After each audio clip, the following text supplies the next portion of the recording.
오늘 말씀 가운데 하나님의 주시는 은혜가 여러분 가운데 가득하시기를 예수님 이름으로 축원합니다. 2013년입니다. 한국을 방문했었는데요. 제가 진해에서 잠시 살았어서 2013년도에도 진해에 잠시 들렸습니다. 진해에 들려서 3D 홀로그래피 샵이라는 곳, 그러니까 3D 가상 체험이라고 하는 샵에 들렸어요.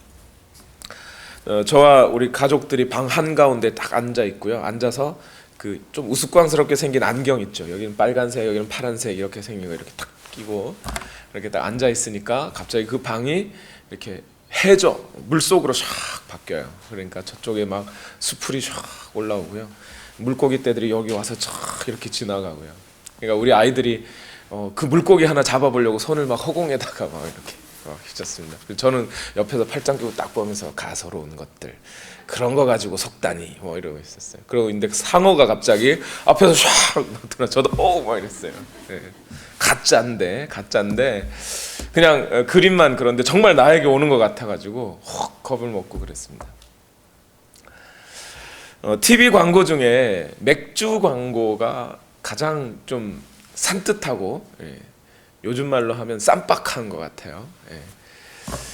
멋진 광고들이 많습니다. 맥주 광고 중에 그 맥주 광고들을 보면서 몇 가지 공통점이 있다는 걸 발견했어요.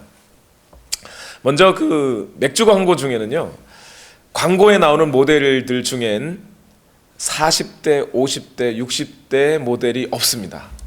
거의 대부분이 20대나 30대 모델이에요. 그렇죠? 지금 발견하신 것 같아요. 그리고 그 맥주 광고에 자동차가 등장하면요, 그 자동차 중에는 현대 산타페 아니면 뭐 기아 소렌토 이런 거 없습니다. 포드 F150 뭐 이런 거 없어요. 트럭. 쉐보레도 거의 없고요. 뭐 코르벳이라고 하나요? 그런 스포츠카 아주 멋지고 그죠? 브랜드 뉴 자동차들이 거의 대부분 등장합니다. 그리고 거기 나오는 모델들을 잘 보면 뚱뚱하고 좀 평범하게 생긴 사람들은 거의 없어요. 거의 없어요. 대부분 키도 크고 훤칠하고 잘 생기신 분들. 남자들은 다 톰 크루즈 같이 생겼고요. 여자들은 거의 제시카 알바 같이 생겼어요.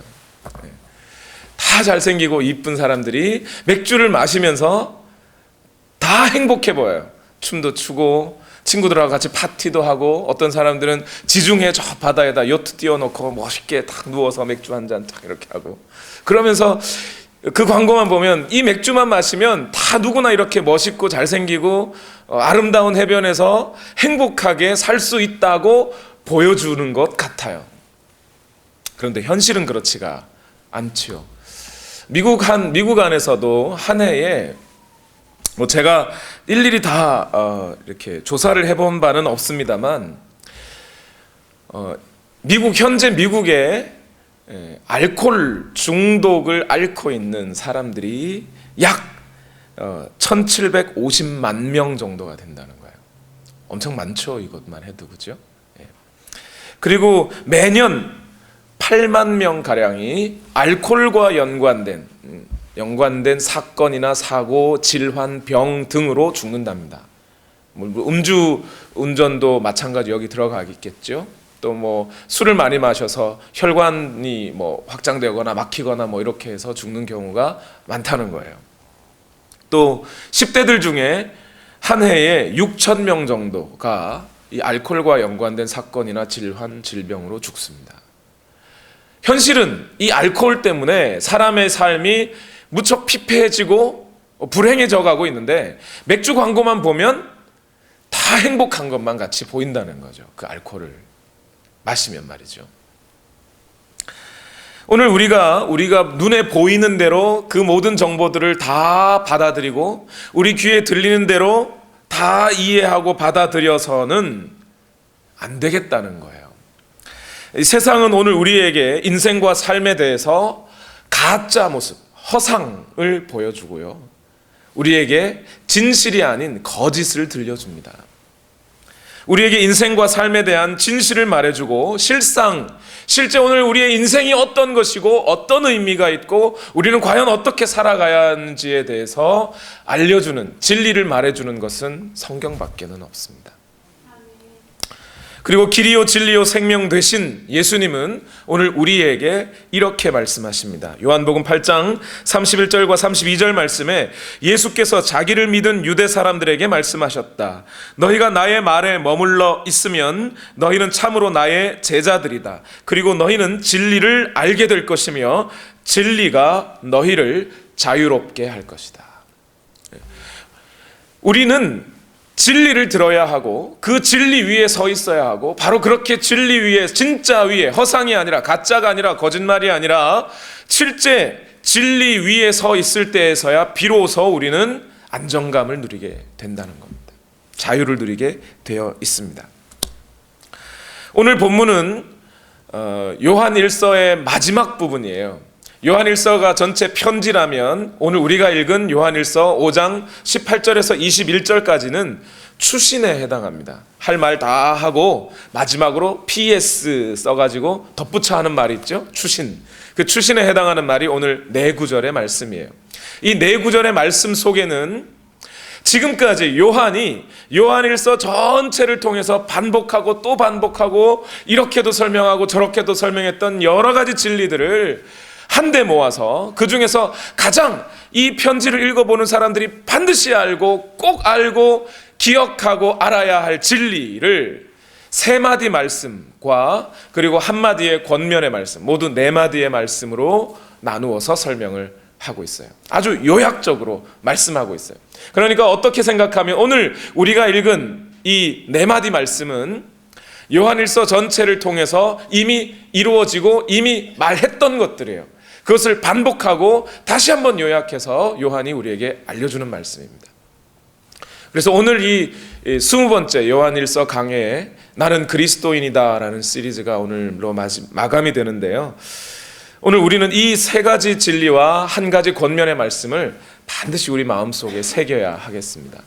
앞에 있는 젊은 목사의 말로 듣지 마시고 이미 80년, 90년의 인생을 살았던, 그리고 예수님을 직접 목격하고 그 평생에 예수 그리스도 한 분으로 만족하며 살아갔던 사도 요한이 우리에게 해주는 마지막 당부라고 생각하고요.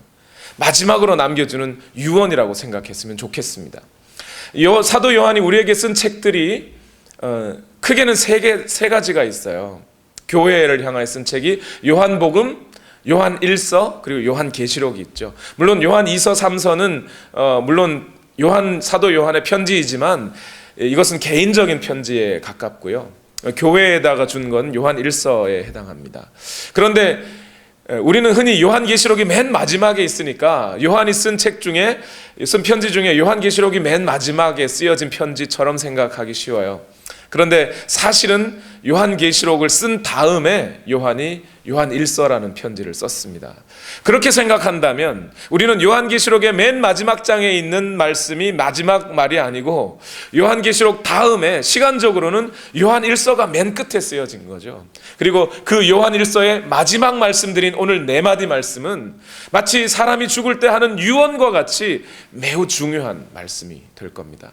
요한이 우리에게 마지막으로 남겨주고 싶은 말씀들이에요. 이 진리 위에 서 있어야만 오늘 우리가 자유함을 누릴 수 있다, 안정감을 누릴 수 있다는 거예요. 그 첫 번째 말씀이 오늘 요한 1서 5장 18절 말씀인데요. 다 같이 한번 읽어보겠습니다. 시작. 하나님에게서 태어난 사람은 누구든지 죄를 짓지 않는다는 것을 우리는 압니다. 하나님에게서 태어나신 분이 그 사람을 지켜주심으로 악마가 그를 해치지 못합니다. 그리스도인들에게 부탁합니다. 그리고 그리스도인들 여러분 반드시 이 사실을 아십시오. 하나님에게서 태어난 사람은 누구든지 죄를 짓지 않습니다. 그리스도인은 누구든지 죄를 짓지 않습니다. 그리스도인은 죄를 지을 수 없는 사람들입니다. 맞아요, 여러분? 여러분 이렇게 믿음을 갖고 계십니까? 예수님을 믿어도 사람이라면 다 누구나 죄를 짓지, 죄 안 짓는 사람이 어딨어? 그래서 이번 주에 하나님 죄송합니다, 죄 지었습니다. 그리고 다음 주에 와도 또 죄 지었습니다. 죽을 때까지 매주마다 교회 와서 예배드리면서 죄 지었습니다, 잘못했습니다 이러실 거예요? 아니면 여러분, 나는 그리스도인이므로 죄를 지을 수 없다라고 믿고 살아가십니까? 여러분의 믿음은 어떤 거예요? 아니, 누구나 다 죄 짓지 뭐 죄 안 짓는 사람이 어딨나. 지금 요한은 그렇게 생각할 것이 우리의 믿음이 아니라는 거예요. 그리스도인은 죄 안 짓는 사람들이라고 믿으라는 겁니다. 오늘 이 말씀을 조금 더 자세히 살펴보기 위해서 헬라어 문법 이야기를 잠시 드리면요, 하나님에게서 태어난 사람은 누구든지 죄를 짓지 않는다 이랬을 때, 죄를 짓지 않는다는 이 동사의 시제가 현재형으로 표현되어 있습니다. 우리 한국말에는 현재형이다 이러면 과거, 미래 말고 시간적으로 현재를 말할 때가 많지요. 그런데 헬라어에서 현재형 시제는 뭘 뜻하냐면요, 그냥 단순히 시간적으로 과거, 미래 말고 현재 이런 뜻이 아니고, 헬라어에서 시제가 현재형은 어떤 사건 또는 일, 행동, 동작 등이 지속적으로 반복하는 것을 말해요. continue 하는 걸 말해요. 그게 과거에 했든 미래에 했든 상관없이 지속되는 일, 반복되는 일이라면 그걸 현재형으로 표현한다는 거예요. 그래서 오늘 무슨 뜻이 되는 거죠? 하나님에게서 난 사람은 죄를 짓지 않습니다. 이런 말은 헬라어 원어 그대로 오늘 우리 말로 받아들인다면, 하나님에게서 태어난 사람, 거듭난 그리스도인, 이제 하나님으로부터 나서 나는 이제 그리스도인이다, 나는 하나님께 속했다라고 생각하고 살아가는 이 사람은 계속해서 반복되어지는 어떤 죄들에 거하지 않는다는 거예요. 물론 실수할 수 있습니다. 어쩌다가 죄를 범할 수 있습니다. 그러나 죄에 계속 머물러 있지 않는 사람들이라는 거예요. 루터가 한 말대로 표현하면, 날아가던 새가 머리에 앉을 수는 있겠죠. 그런데 그 새가 내 머리 위에 새 집을 만들 때까지 내버려 둘 수 없다는 거예요.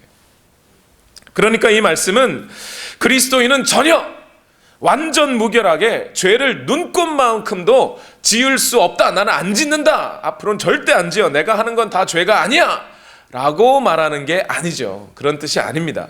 요한은 이미 요한일서를 시작하면서 이렇게 말했어요. 요한일서 1장 10절에 우리가 죄를 지은 일이 없다고 말하면 우리는 하나님을 거짓말쟁이로 만드는 거예요. 그렇죠? 나의 죄가 없는데 하나님이 뭐하러 예수님을 이 땅에 보내주셔요. 그렇죠? 또 요한일서 2장 1절에는 나의 자녀 여러분, 내가 여러분에게 이렇게 쓰는 것은 여러분으로 하여금 죄를 짓지 않도록 하려는 것입니다.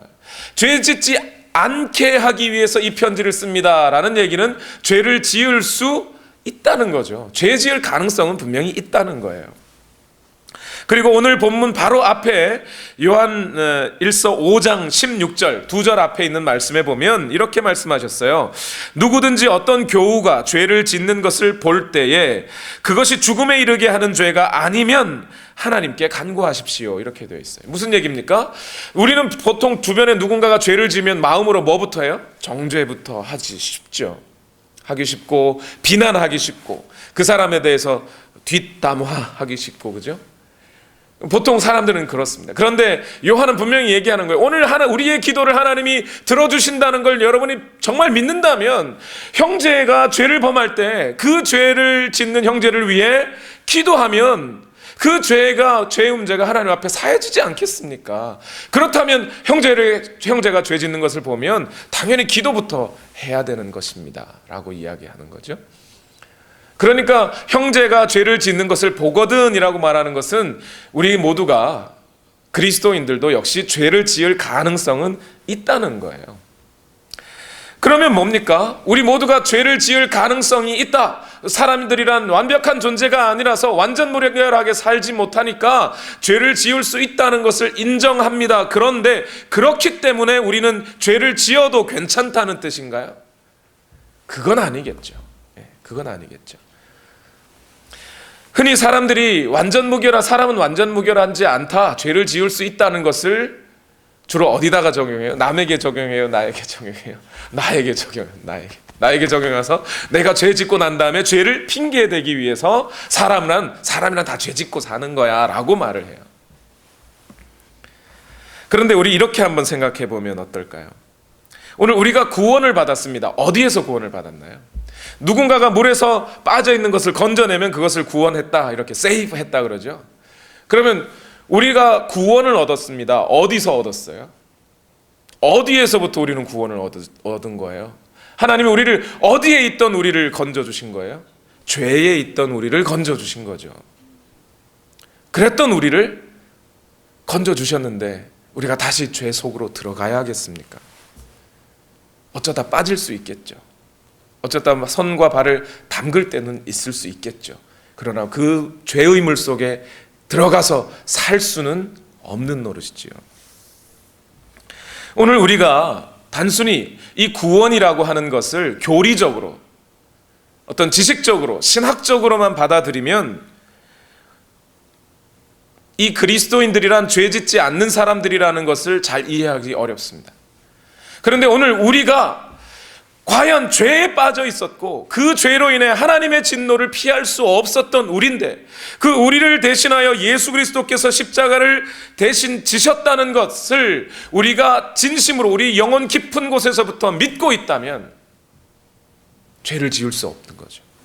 내가 하는 말이 죄라면, 내가 하는 말이 비방하고 경멸하고 멸시하는 말이라면, 내가 하는 어떤 행동이 하나님의 말씀에 어긋나는 것이라면, 그리고 그 죄를 우리가 다시 지어서 또 예수 그리스도를 십자가에 못 박게 만들어야 하는 것이라면 할 수 없죠.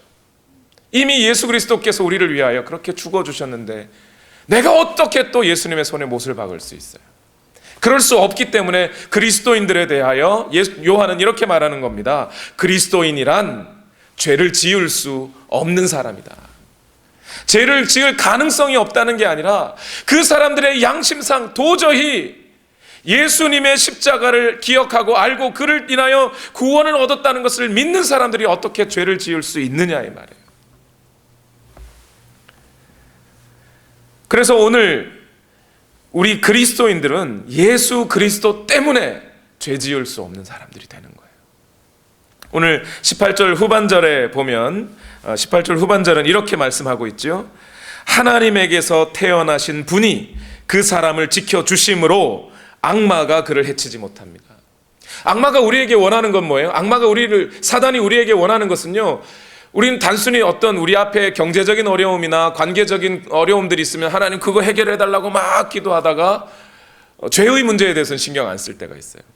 근데 정작 사단이 우리를 유혹하는 것은, 때로 우리에게 경제적인 어려움을 주든 또는 경제적인 풍요를 주는 것은 이유는 뭐냐면 그것을 통해서 우리를 죄로 몰고 가려고 하는 거예요. 죄에 빠지게 만들려는 거예요. 악마가 우리를 해치지 못합니다. 우리를 완전히 죄에 빠져 살 수 없습니다. 왜냐하면 오늘 본문은 18절 후반절의 본문은 매우 착하게 친절하게 다 설명을 해주셨어요. 하나님에게서 태어나신 분, 이분이 누구세요?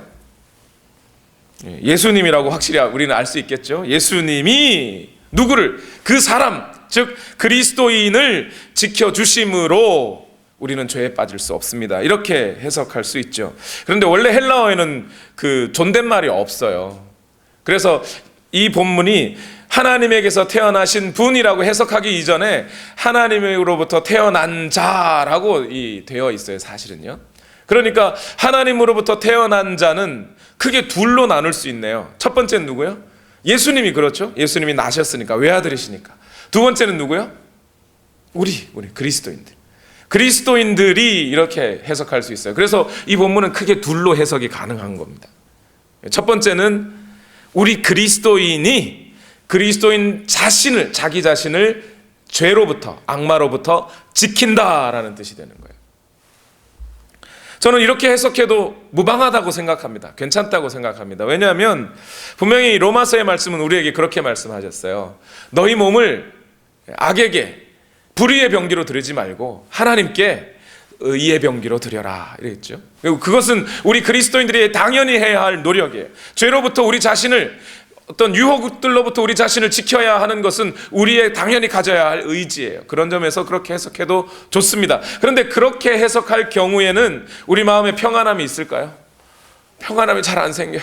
맨날 넘어지는데, 내가 노력하고 수양하고 막 의지를 가지고 나는 죄 짓지 말아야지 해도 하루 지나서 딱 오늘 하루를 돌아보면 벌써 내가 지은 죄가 몇 가지야 이거 막 이렇게 되는데요. 그러니까 어떻게 해야 돼요? 이 부분을 어떻게 해석하는 게 더 좋을까요? 예수 그리스도께서 우리를 지켜주십니다. 구약의 이스라엘의 도피성을 보세요. 막 우연히 살인한 사람이 도피성으로 막 도망하고 뭘 잡아야 돼요? 그 제단의 구원의 뿔을 잡을 때, 도피성으로 피할 때 거기에서 자신의 누명이 벗어질 수 있듯이 오늘 우리가 죄로부터 도망을 해야 돼요. 누구에게로? 예수 그리스도 아래로. 그래야만 우리는 진정한 안식을 얻을 수 있는 겁니다. 존 파이퍼 목사님의 이야기입니다. 성도님 중에, 그 교회 성도님들 중에 한 남자 성도님이 임종을 맞이할 때가 다 되었다 그래서 연락을 받고 얼른 그 댁에 찾아갔다고 합니다. 그 남자 성도님이 마지막 숨을 거두기 전에 이 목사님에게 이렇게 말하더랍니다. 거의 귓속말로, 목사님, 사실 나는 아직 포르노그래피에서 구원받지 못했습니다. 저의 영혼을 위해 기도해 주십시오. 충격이죠. 그동안 잘 믿어왔다고 생각했던 성도인데 죽기 직전에 나는 아직도 포르노그래피에서 구원받지 못했습니다. 잠시 충격을 받았던 목사님은 다시 한번 생각해 봤더니 이 고백이야말로 예수 그리스도를 인하여 죄에서 피하고자 하는 진정한 성도의 몸부림이라는 것을 알게 됐습니다. 만약 그 성도가 여전히 죄 속에, 죄의 강물 속에 빠져서 살고 있었던 사람이라면, 그랬다면 말이죠, 자기가 포르노그래피에 빠져 있는 것이 죄라고, 이걸 죄라고 인식조차 하지 않았을 거예요. 성적인 기호라고 생각했겠죠. 판타지라고 생각했겠죠. 그런데 죽기 전에 자기의 죄를 고백하며 용서를 구하고 예수 그리스도 앞에 예수 그리스도께서 예수 그리스도께 자기의 영혼을 의탁하는 이 남자 성도의 삶을, 영혼을 봤더니 그것이야말로 진짜 승리라는 걸 알게 되었습니다. 예수님의 품으로 피하는 것. 그리고 목사님은 도리어 이 남자 성도에게 승리를 선언해 주면서 그 영혼을 위해 기도했다고 합니다. 로마서 16장 20절 말씀에서 바울은 로마 교회의 성도들에게 다음과 같은 확신을 주었습니다. 평화의 하나님께서 곧 will soon, 곧 사탄을 쳐부수셔서 여러분의 발밑에 짓밟히게 하실 것입니다.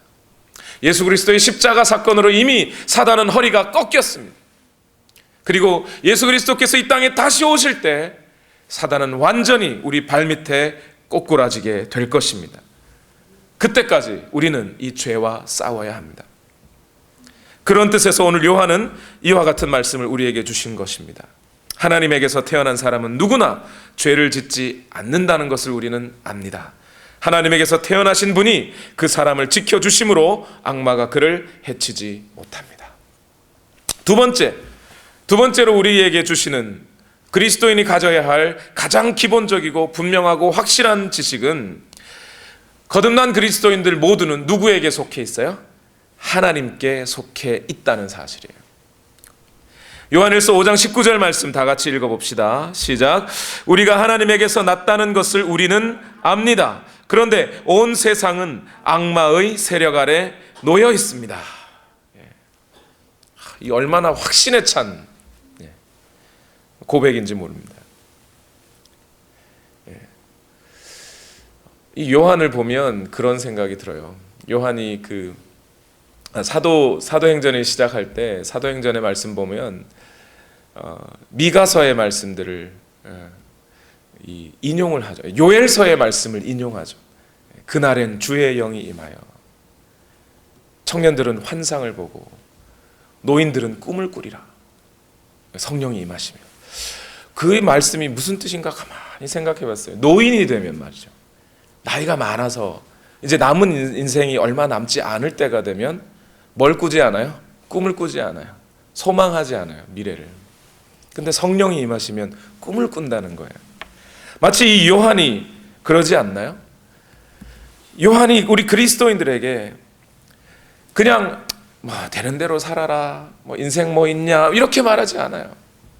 이 세상은 악마에게 속해 있고 우리 모두는, 우리 그리스도인들은 하나님에게서 나서 하나님에게 속해 있습니다.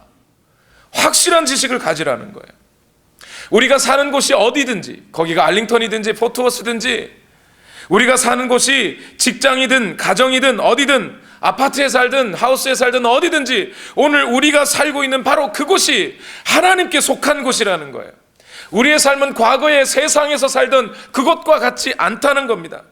우리는 새로운 성품으로 거듭나서 하나님과 함께 하나님 안에서 살고 있어야만 살 수 있는 사람들이고, 세상의 말을 들어서는 살 수 없는 사람들이라는 거예요. 세상에 대하여 우리는 세상을 이미 정과 욕심을 예수 그리스도의 십자가 앞에 못 박은 사람들이에요. 그래서 더 이상 세상이 감당할 수 없는 사람들, 그 사람들이 그리스도인이에요. 그래서 이 그리스도인의 고백을 가지고 담대하게 찬양의 가사를 썼던 찬양 가사 작가는 이렇게 쓴 거죠. 세상 등지고 십자가 보내. 세상은 등지고 십자가 보내. 이게 그리스도인이라는 거예요. 오늘 요한의 고백이 그겁니다. 우리는 이미 세상을 등진 사람이에요. 요한일서 3장 10절 말씀에 이미 요한은 이렇게 말했습니다. 하나님의 자녀와 악마의 자녀가 여기에서 환히 드러납니다. 곧 의를 행하지 않는 사람과 자기 형제 자매를 사랑하지 않는 사람은 누구나 하나님에게서 난 사람이 아닙니다. 하나님의 자녀와 악마의 자녀가 분리되어 있습니다. 하나님의 자녀이든지 아니면 악마의 자녀이든지 둘 중에 하나입니다. 오늘 우리가 하나님의 자녀라면 악마의 자녀는 아닙니다. 만약 우리가 악마의 자녀라면 하나님의 자녀는 아닙니다. 그 둘을 분간할 수 있는, 구분 지을 수 있는 가장 두드러진 특징은 그 사람이 의를 행하고 있느냐, 그 사람이 형제자매를 사랑하느냐 하는 거예요. 하나님의 자녀라면 분명히 의를 행할 것이고 형제자매를 사랑할 것이라는 거예요. 마치 결혼한 것처럼, 결혼 주례자가 이제 두 사람은 한 몸을 이루었습니다라고 선언해 주기 전까지 그 두 사람은 결혼한 게 아니에요. 그런 것처럼 오늘 우리가 하나님의 자녀이든지 아니든지, 예수 그리스도가 우리의 신랑이든지 아니든지 한다는 거죠. 여러분 하나님의 자녀가 맞습니까? 우리가 어떻게 하나님의 자녀가 됐죠? 우리가 어떻게 하나님의 자녀가 됐어요? 우리가 뭐 한 게 있습니까? 우리가 뭘 치른 게 있어요? 그런데 하나님은 우리를 자녀 삼아 주셨습니다. 어떻게요? 예수 그리스도의 보혈이라는 값을 치르시고 우리를 그 값으로 사셨어요. 마태복음 13장 44절 말씀에 이렇게 말씀합니다. 하늘나라는 밭에 숨겨놓은 보물과 같다. 어떤 사람이 그것을 발견하면 제자리에 숨겨두고 기뻐하며 집에 돌아가서는 가진 것을 다 팔아서 그 밭을 샀다. 여러분 이 말씀 다 아시죠? 근데 보통 이 말씀이 전통적으로는 어떻게 해석되죠? 여러분, 천국 얼마나 좋은 곳인지 모릅니다. 얼마나 소중한 곳인지 모릅니다. 여러분 이 천국을 사십시오. 여러분의 소유, 여러분의 가진 것, 여러분 자신을 다 팔아서라도 이 천국은 여러분 가지셔야 할 필요가 있는 겁니다. 이렇게 설교하시죠. 전통적으로는 그렇습니다. 근데 저는 이 구절에 대한 전통적인 해석은 완전히 뒤집혀져야 된다고 생각합니다. 잘못 해석된 거예요. 여러분 생각해 보세요. 우리는 우리의 눈으로 천국을 발견할 수 없어요. 우리의 눈이 가리워져 있어서요. 천국의 값어치와 오늘 우리와 우리의 소유의 값어치를 비교해 보면 비교가 되지 않습니다. 우리의 소유가 몇 억, 몇 조, 몇 경을 가지고 있어도 그것이 천국보다 값어치 있는 것이 아니에요. 심지어 우리 자신을 천국과 비교한다 하더라도 우리의 자신이 천국만큼 귀하지 않습니다. 그래서 우리가 우리의 소유를 팔고 우리 자신을 들여서 천국을 사고 싶어도 살 수 있는 게 아니에요. 그러면 이 말씀은 어떤 말씀이에요? 뒤집어진 거예요. 우리는 원래 밭 아래에 감추어져 있던 마치 원석과 같은 돌인데 누구께서요? 하나님께서 그 밭에 감추어진 돌 같은 우리를 보시고 보석처럼 여겨주시고 예수 그리스도라고 하는 그 존귀한 분의 값어치를, 하나님이 가진 모든 것이라고 하실 수 있는 독생자 예수 그리스도를 죽여서 우리를 사셨다는 거예요. 우리의 값어치가 그만한 값어치라는 거예요. 오늘 우리가 하나님 안에 있다, 우리가 하나님의 자녀다, 우리는 하나님의 소유다, 하나님의 자녀라고 가족이라고 말할 때 우리에게는 예수 그리스도만큼의 값어치가 있다는 거예요. 실제로 우리가 그만큼 값어치가 있어서가 아니라 하나님이 우리를 그렇게 인정해 주셨다는 거예요. 이것이 하나님의 은혜예요. 우리는 그 은혜로 구원을 받았어요. 그 은혜로 하나님의 자녀가 된 거예요. 여러분, 때때로 이 세상의 유혹에, 죄의 유혹 앞에 넘어갈 것 같거든 바로 그 순간에 이 하나님의 은혜를 기억하십시오. 나를 지으신 이가 하나님, 나를 부르신 이가 하나님, 나를 보내신 이도 하나님, 나의 나 된 것은 다 하나님의 은혜라고 고백하는 순간 우리 앞에 있는 유혹과 죄의 그 흔적들은 사라져 버릴 겁니다. 여러분, 훈련하십시오. 나를 위해 십자가 지신 예수 그리스도를 기억하고 오늘 나의 삶 가운데 바로 내가 여기 있는 바로 이 순간 여기에 살아계신 하나님이 함께 하고 계시다는 그 인식을 계속 하시기를 바랍니다. 거짓말 한 번 하면, 눈 한 번 찔끔 감으면 큰 돈을 벌 것 같은 바로 그 순간에 내 마음속에 음욕이 들어와서 나의 배우자가 마음에서 멀어지고 다른 사람의 아내나 다른 사람의 남편이 내 마음에 파고 들어올 때, 부모님이 내게 해준 게 뭐 있어?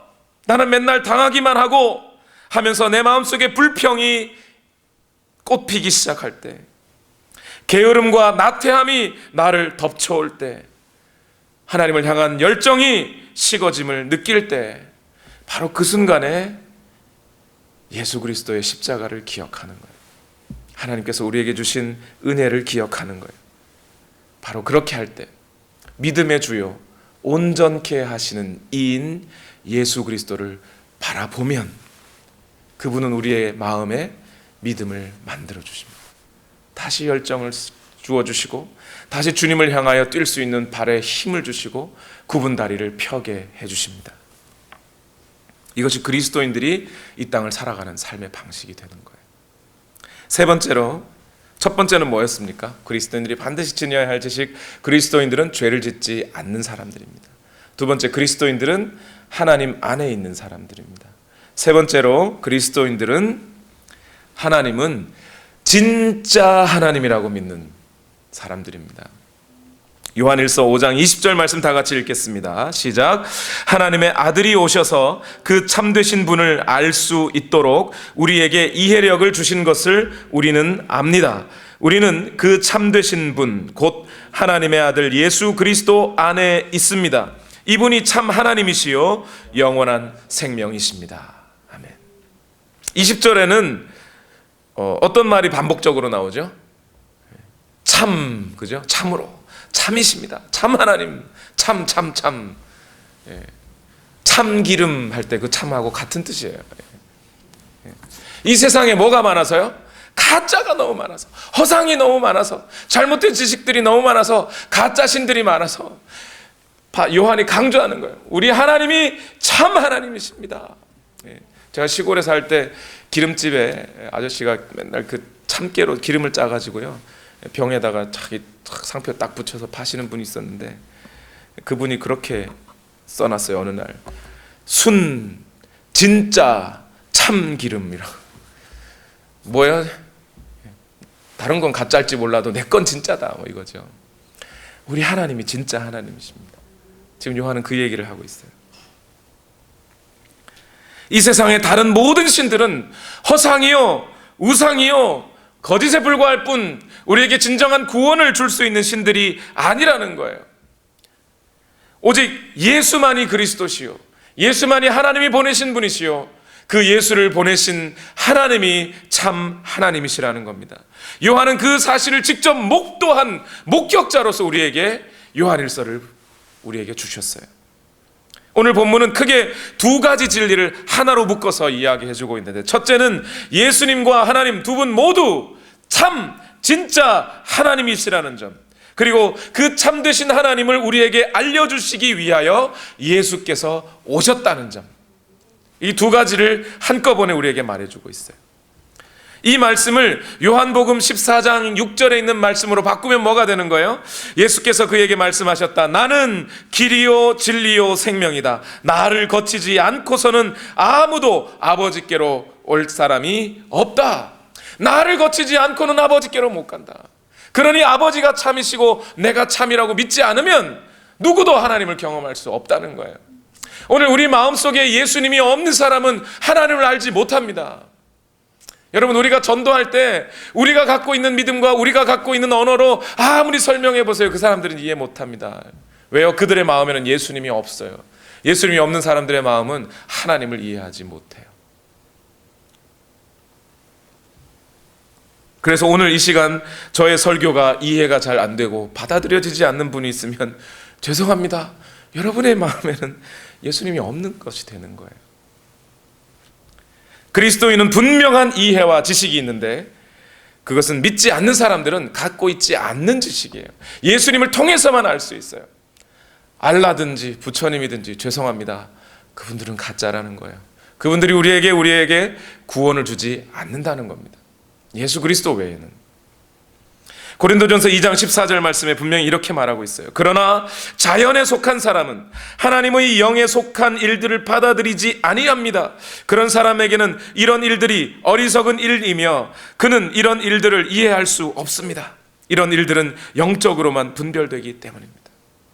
우리 마음속에 예수님을 모시고 살고 우리 눈앞에 어떤 유혹들 앞에서도 그것을 다 인내하며 오직 예수 그리스도께서 우리에게 보여주신 하나님, 그리고 그 하나님의 말씀을 따라 살기만 하는, 주일이 되면 골프 치러 가지 않고 놀러 가지 않고 나 자신을 위해 살지 않고 하나님 앞에 예배드리며 성도들에게 봉사하기 위하여 모이는 여러분을 이 세상 사람들은 이해할 수 없어요.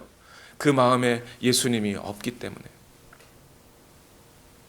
죄와 죽음의 법에서 생명으로 옮겨진 사람들, 그 영이 깨어나 오늘 하나님과 관계를 맺게 된 사람들, 그 사람들이야말로 진짜 하나님이 누군지를 경험하고 그 하나님의 말씀이 진리라는 것을 알고 그 진리 앞에 순종하고, 순종할 때 하나님을 기쁘시게 해드리고, 오늘 우리가 기도할 때 하나님이 응답하시고 그 하나님이 우리 가운데 역사하여 주셔서 하나님과 교제하며 살아가는 사람, 그 교제 가운데 진정한 인생의 기쁨을 누리고 가는 사람, 그 사람들이 그리스도인이에요.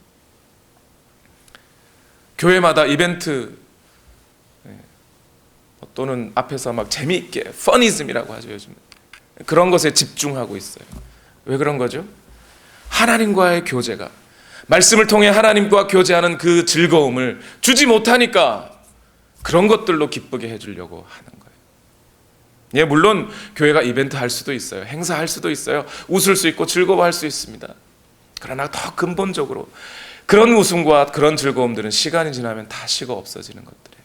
그러나 오늘 우리 안에 있는 기쁨은 하나님과 교제하는 기쁨, 진짜 하나님이신 그 하나님이 우리와 함께 하실 때 우리가 갖고 있는 평안함, 그것이 진짜 우리가 누리는 기쁨이라는 거예요. 요한은 이 20절의 말씀을 또 강조하고 있어요.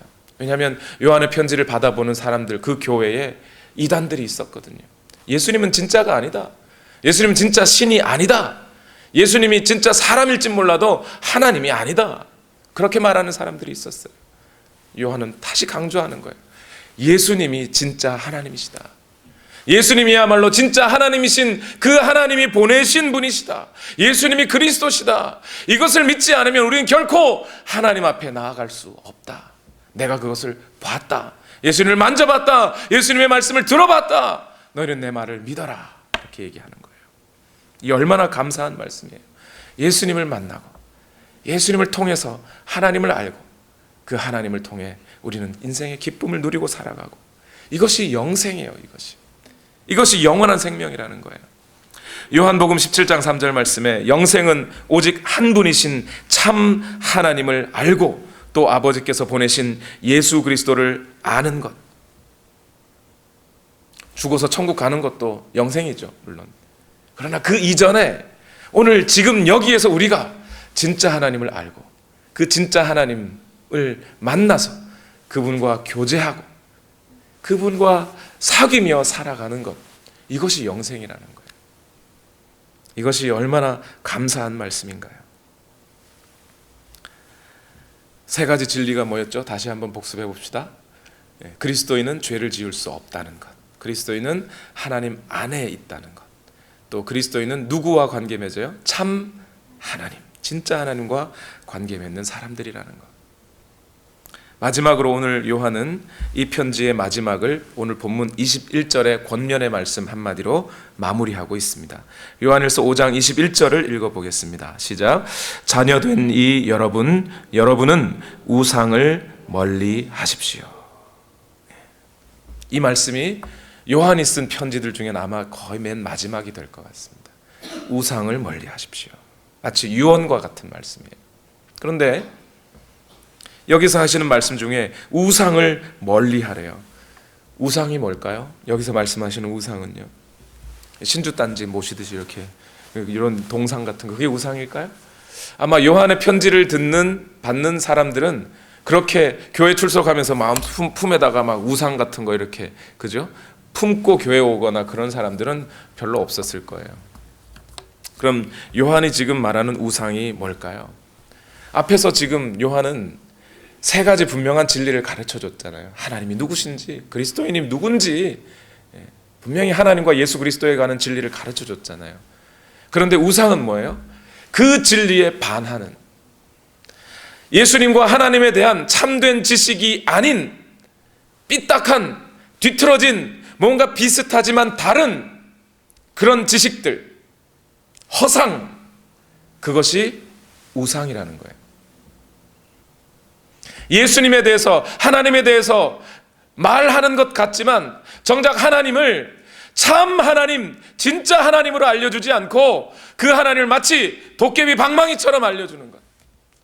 금나와라 뚝딱 하면 자기 뜻대로 원하는 대로 다 들어주시는 하나님인 것처럼 알려주는 것. 내 성공과 내 인생의 성공을 위해서 나를 위해 이바지해 주셔야 할 분을 하나님처럼 알려주는 것. 이단적인 지식들 다 가짜라는 거예요. 그것이 우상이라는 겁니다. 이러한 우상들로부터 멀리 하라는 거예요. 이런 우상들로부터 우리는 어떻게 우리 자신을 지킬 수 있어요? 이 말씀만 드릴까요? 두 가지만 기억하십시오. 어떻게 우상들로부터 우리를 멀리하고 우리를 지킬 수 있을까요? 첫 번째, 우상으로부터 멀리 하려면 누구와 가까이 해야 돼요? 그런 무엇보다 그래서 하나님의 말씀을 가까이 하십시오. 설교보다 중요한 건 성경입니다. 설교를 많이 들으려고 하기보다는 성경을 많이 읽으려고 하십시오. 은행에서 직원들이 가짜 지폐를 구분하기 위해서 그 사람들이 매일 보는 게 뭐예요? 진짜 지폐예요. 진짜 지폐를 확실히 알면 가짜 지폐는 금방 보면 알아요. 하나님의 말씀을 분명히 알고 하나님의 말씀에 대한 확실한 지식을 갖고 있으면 우상의 말씀들은 금방 구분할 수 있어요. 그래서 디모데전서 4장 13절에 바울이 디모데에게 이렇게 부탁합니다. 내가 갈 때까지 성경을 읽는 일과 권면하는 일과 가르치는 일에 전념하십시오. 혼자 읽지 말고 성도들에게 알려주고 가르쳐주고 거기에 전념하라는 거예요. 거기에다 마음을 다 쏟으라는 거예요. 두 번째, 첫 번째는 말씀을 가까이 하시고 우상을 멀리하기 위해서. 두 번째는 뭘 가까이 해야 될까요? 교회를 가까이 하십시오. 교회 근처로 이사 오시라는 얘기가 아니고, 물론 그럼 더 좋겠지만 교회를 가까이 하라는 말이 뭡니까? 예배를 가까이 하시고 기도를 가까이 하시고 성도의 교제와 봉사 등에 적극 참여하시라는 겁니다. 목장에서 하는 일들에도 적극 참여하십시오. 왜 그럴까요? 그렇게 우리의 말로만 듣지 않고 우리의 몸으로 실천하며 하나님의 말씀을 들을 때 우리의 마음은 더 하나님 앞에 모여지기 때문이에요. 한 주간 말씀을 듣고 한 주 동안 그 말씀을 실천하려 해본 적이 없는 사람들은 한 주 지나서 지난주 설교가 뭡니까 물어보면 다 잊어버려요. 모릅니다. 기억이 안 나요. 아마 다음 주에 여러분 그럴지 몰라요. 그런데 말씀을 듣고 그 한 주간 하나님의 말씀대로 살려고 몸부림친 사람은 그 다음 주에 지난주 말씀이 뭐였죠? 물어보면 100% 기억하게 되어 있습니다. 그래서 이미 요한은 말씀하셨어요. 요한일서 3장 18절에 자녀된 이 여러분, 우리는 말이나 혀로 사랑하지 말고 행동과 진실함으로 사랑합시다. 또 바울은 에베소서 4장에 교회, 즉 하나님의 백성들이 함께 서로 봉사하며 지내야 할 이유에 대해서 이렇게 설명하고 있어요. 12절 13절 말씀에 성도들을 준비시켜서 봉사의 일을 하게 하고 그리스도의 몸을 세우게 하려고 합니다. 그리하여 우리 모두가 하나님의 아들을 믿는 일과 아는 일에 하나가 되고 온전한 사람이 되어서 그리스도의 충만하심의 경지에까지 다다르게 됩니다. 우리가 이렇게 함께 모여서 봉사하고 서로를 위해 점심 식사도 만들고 또 노래 열심히 불러서 성가대하고 이 모든 일들, 아이들을 돌보고 케어하고 하는 이유가 뭐에 있다고요? 그거 잘해가지고 우리 교회 조금이라도 좀 더 이렇게 으쌰으쌰 해보자. 거기에 또 표적이 삐뚤어지면 안 되겠죠. 이유가 뭐예요? 그렇게 하는 동안 봉사의 일을 하고 교회를 세우는 일을 하는 동안 우리의 마음이 더 하나님께로 모아져서 우리는 예수 그리스도를 닮은 모습으로 더욱 자라게 된다는 거예요. 예배를 드리고 말씀을 나누고 실천하고 하는 이 모든 일들이 우리에게 주어진 이 영생을 풍성하게 만들고 하나님의 가족으로서 누리는 모든 특권을 더욱 넉넉히 누리며 세상은 도저히 우리를 넘어뜨릴 수 없는, 우리 역시 세상을 기웃거리지 않는 그런 탄탄한 그리스도인으로 만들어준다는 겁니다. 우상을 멀리 하십시오. 우리 시간 기도하기 전에 우리 이 찬양을 함께 불렀으면 좋겠습니다. 오늘 함께 불렀던 찬송인데 이 찬송의 가사를 읽어보면 마치 오늘의 설교를 한마디로 이렇게 요약하고 있는 것 같아요. 우리 눈을 감고 한번 들어보십시오. 내 평생에 가는 길 순탄하여 늘 잔잔한 강 같든지 큰 풍파로 무섭고 어렵든지 나의 영혼은 늘 편하다. 저 마귀는 우리를 삼키려고 입 벌리고 달려와도 주 예수는 우리의 대장되니 끝내 싸워서 이기리라. 내 지은 죄 주홍빛 같더라도 주 예수께 다 아뢰면 그 십자가 피로써 다 씻으사 흰 눈보다 더 정하리라. 저 공중에 구름이 일어나며 큰 나팔이 울릴 때에 주 오셔서 세상을 심판해도 나의 영혼은 겁 없으리라. 내 영혼 평안해. 우리 찬양 하나님께 올려드리고 기도합시다. 내 평생에 가는 길 순탄하여 늘 잔잔한 강 같든지 잔잔한 강 같든지 큰 풍파로 무섭고 어렵든지 섭고 어렵든지 나의 영혼은 늘 편하다. 오는 늘 저 마귀는 우리를 삼키려고 마귀는 우리를 삼키려 입 벌리고 달려와도 우리 믿음으로 고백합시다.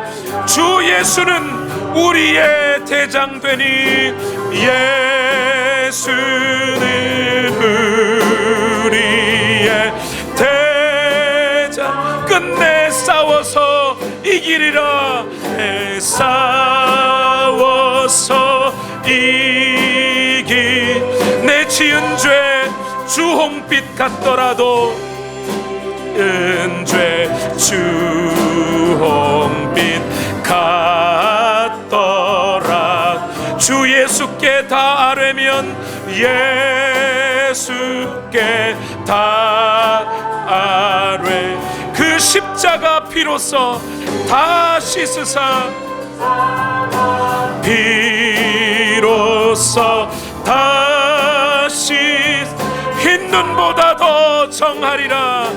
보다도 정한 저 공중에 구름이 일어나며 구름이 일어나 큰 나팔이 울릴 때에 나팔이 울릴 때 주 오셔서 세상을 심판해도 서서 세상을 심판 나의 영혼은 겁 없으리 영혼은 겁 없으리 아멘 내 영혼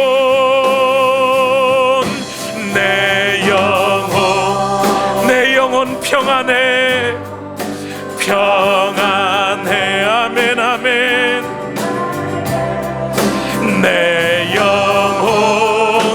내 영혼 다시 한번 내 영혼 평안해 내 영혼 평안해 내 영혼 우리 시간 다 같이 우리의 심령을 주님께 의탁하며 다 같이 함께 기도하겠습니다. 살아계신 하나님, 오늘도 우리 가운데 역사하여 주시고 오늘 우리 심령에 우리 마음에 우리의 생각에 영원한 안식을 허락하심을 감사합니다. 우리 안에 이 영생이 있습니다. 하나님과 교제하고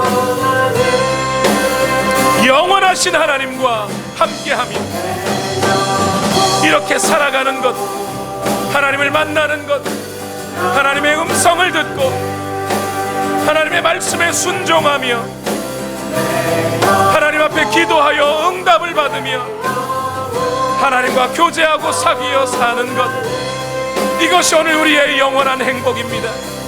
이것이 오늘 우리의 영원한 생명입니다. 하나님 그 거룩함을 추구하며 살아가게 하옵소서.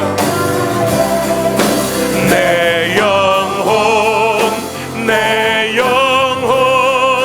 평안해 내 영혼 평안해 내 영혼 평안해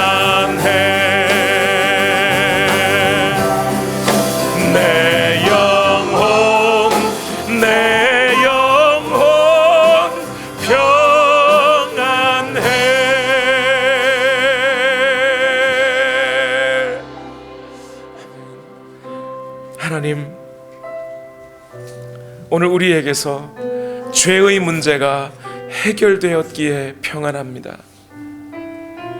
악한 영들이 우리를 둘러싸 다시 죄에 빠지게 하려 할지라도 우리의 대장 되신 분 예수 그리스도가 오늘 우리와 함께 하시기에 내 영혼 평안합니다.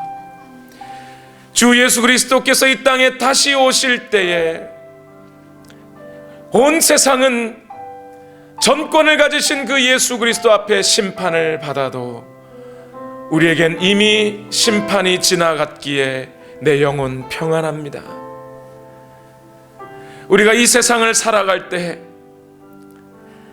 이 세상의 유혹 앞에 때로 우리가 넘어질고 때로는 실수할지라도 영원히 우리는 그 죄악 속에 살지 않을 것이기에 믿고 또 내 영혼 평안합니다. 하나님, 우리 온누리교회에 속한 우리 모든 성도들이 하나님께서 우리에게 주시는 이 안정감과 자유와 평화 속에 거하게 하옵소서.